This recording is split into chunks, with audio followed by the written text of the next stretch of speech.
जय हिंद। पिछले क्लास में हम लोग कंजंक्शन कंजंक्शन और इंटरजेक्शन चैप्टर को खत्म किए थे और इसी के साथ हम लोगों का पार्ट्स ऑफ स्पीच जो चल रहा था, जिसके 8 प्रकार होते हैं: noun, pronoun, adjective, verb, adverb, preposition, conjunction, interjection. यह हम लोग का खत्म हो गया था। तो आज की क्लास में हम लोग टेंस की पढ़ाई करेंगे कि चलिए सर, पार्ट्स ऑफ स्पीच तो पढ़ लिए भाई, पार्ट्स ऑफ स्पीच पढ़ लिए, अब टेंस क्या होता है। क्योंकि अब अगर मान लीजिए अगर परीक्षा के दृष्टिकोण से हम लोग तैयारी करते हैं 12th क्लास या 10th क्लास, तो उसके लिए टेंस, वॉइस और नरेशन जैसे ग्रामर का चैप्टर बहुत महत्वपूर्ण चैप्टर है। तो हम लोग जो है पार्ट्स ऑफ स्पीच पढ़ लिए ग्रामर का, अब हम लोग जो है टेंस पढ़ेंगे। तो टेंस पढ़ने से पहले मुझे कुछ लगता है ना कि ट्रांसलेशन से संबंध रखने वाले कुछ शब्द हैं जिनको टेंस पढ़ने से पहले जानना जरूरी है, क्योंकि वे शब्द जो है ना ट्रांसलेशन से संबंध रखते हैं। और टेंस में हम लोग हिंदी से इंग्लिश बनाएंगे और इंग्लिश से हिंदी बनाएंगे, तो हो सके वैसे शब्द को नहीं जानेंगे या फिर नहीं पहचानेंगे तो स्ट्रक्चर पर बैठाने में समस्या हो सकती है। तो चलिए, टेंस पढ़ने से पहले कुछ हम लोग ट्रांसलेशन से संबंध रखने वाले शब्द को समझ लेते हैं। ट्रांसलेशन से संबंध रखने वाले कुछ शब्द, पहला वो शब्द है सब्जेक्ट। सब्जेक्ट को हिंदी में कर्ता कहते हैं। जिसके बारे में कुछ कहा जाता है उसे सब्जेक्ट कहते हैं। हिंदी में कौन और अंग्रेजी में हु का प्रयोग करके सब्जेक्ट का पता लगाया जाता है। मतलब कि किसी वाक्य में जिस व्यक्ति या वस्तु के बारे में कुछ कहा जाता है, किसी वाक्य में जिस व्यक्ति या वस्तु के बारे में कुछ कहा जाता है उसे हम लोग सब्जेक्ट कहते हैं। और सब्जेक्ट का पता लगाने के लिए हिंदी में कौन और अंग्रेजी में हु का प्रयोग किया जाता है। मतलब कौन और हु से जो आंसर मिलता है उसे हम लोग सब्जेक्ट कहते हैं। जैसे ही रीड्स, वह पढ़ता है। तो चलिए यहाँ हिंदी में सवाल करते हैं, कौन पढ़ता है, तो वह पढ़ता है, तो इसीलिए यहाँ ही सब्जेक्ट हो जाएगा। उसी प्रकार दे प्ले, वे लोग खेलते हैं। कौन खेलते हैं, वे लोग खेलते हैं, तो इसलिए यहाँ दे हो जाएगा सब्जेक्ट। दे सब्जेक्ट हो जाएगा। अब दूसरा शब्द है प्रेडिकेट, जिसको हिंदी में विधेय कहते हैं। सब्जेक्ट के बारे में जो कुछ भी कहा जाता है उसे प्रेडिकेट कहते हैं। मतलब कि सब्जेक्ट को पहचानना सीख गए हम लोग, जिसके विषय में कुछ कहा जाता है उसे सब्जेक्ट कहते हैं। अब सब्जेक्ट के विषय में जो कुछ कहा जाता है उसे हम लोग प्रेडिकेट कहते हैं। जैसे ही रन्स फास्ट, वह तेजी से दौड़ता है या वह तेज दौड़ता है। तो सब्जेक्ट के विषय में कहे कि वो दौड़ता तो है लेकिन कैसे दौड़ता है, तेज दौड़ता है, तो इसीलिए यहाँ फास्ट क्या हो जाएगा, प्रेडिकेट हो जाएगा। सी इट्स स्लोली, वह धीरे धीरे खाती है। लेकिन मतलब कौन खाती है, तो वह खाती है, तो वह तो हम सी सब्जेक्ट हो जाएगा और यहाँ पर स्लोली क्या हो जाएगा, प्रेडिकेट हो जाएगा। क्योंकि हम लोग स्लोली के माध्यम से यहाँ जो है सब्जेक्ट के विषय में कुछ कहना चाहते हैं। अब उसके बाद हो गया कॉम्प्लीमेंट। कॉम्प्लीमेंट को हिंदी में हम लोग पूरक कहते हैं। पूरक मतलब जो शब्द किसी वाक्य के अर्थ को पूरा करता है उसे कॉम्प्लीमेंट कहा जाता है। मतलब कि कोई भी ऐसा शब्द हो जिसके जो वाक्य के अर्थ को पूरा करता है, यानी कि वाक्य का अर्थ जो है उस शब्द के बिना अधूरा है, तो उस शब्द को हम लोग कॉम्प्लीमेंट कहते हैं। जैसे देख लीजिए, ही इज ऑनेस्ट, वह ईमानदार है। तो देखिए, ही तो ईमानदार कौन है, वह है, तो यह ही सब्जेक्ट हो गया। ये इज हो गया लिंकिंग वर्ब। याद कीजिए, जब हम लोग वर्ब चैप्टर पढ़ रहे थे तो उसमें लिंकिंग वर्ब का जिक्र किए थे कि जो वर्ब टेंस, मूड तथा वॉइस बनाने में मदद करता है उस वर्ब को लिंकिंग वर्ब कहते हैं। जैसे is, am, are, was, were, appear. और ऑनेस्ट एडजेक्टिव है। याद कीजिए, जब एडजेक्टिव का प्रयोग कर रहे थे तो उसमें हम लोग पढ़े थे कि एडजेक्टिव का प्रयोग कॉम्प्लीमेंट के रूप में होता है। और यहाँ देखिए कॉम्प्लीमेंट आ गया, ही इज ऑनेस्ट, वह ईमानदार है।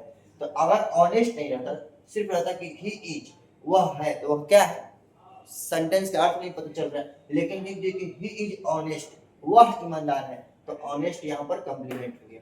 उसी प्रकार है कि अब है कि कॉम्प्लीमेंट भी दो प्रकार के होते हैं, एक है सब्जेक्टिव कॉम्प्लीमेंट और दूसरा है ऑब्जेक्टिव कॉम्प्लीमेंट। तो चलिए देखते हैं कि सब्जेक्टिव कॉम्प्लीमेंट किसे कहा जाता है। जिस कॉम्प्लीमेंट का संबंध वाक्य के सब्जेक्ट से होता है उसे सब्जेक्टिव कॉम्प्लीमेंट कहा जाता है।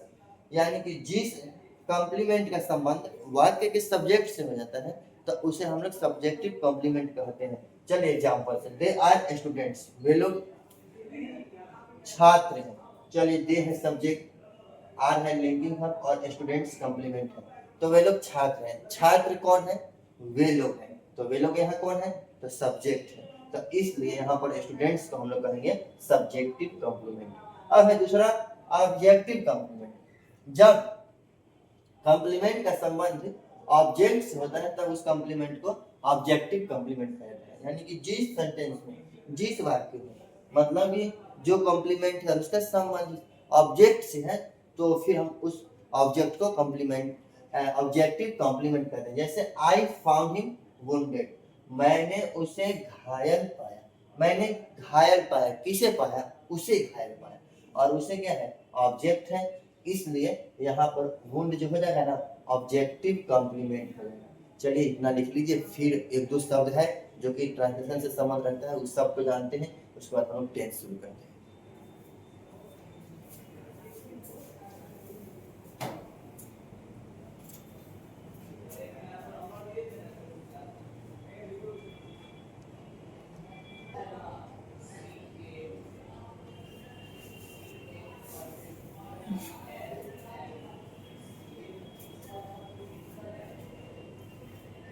अब हम लोग ट्रांसलेशन से संबंध रखने वाले कुछ शब्द में ऑब्जेक्ट को पढ़ेंगे। ऑब्जेक्ट को हिंदी में कर्म कहते हैं।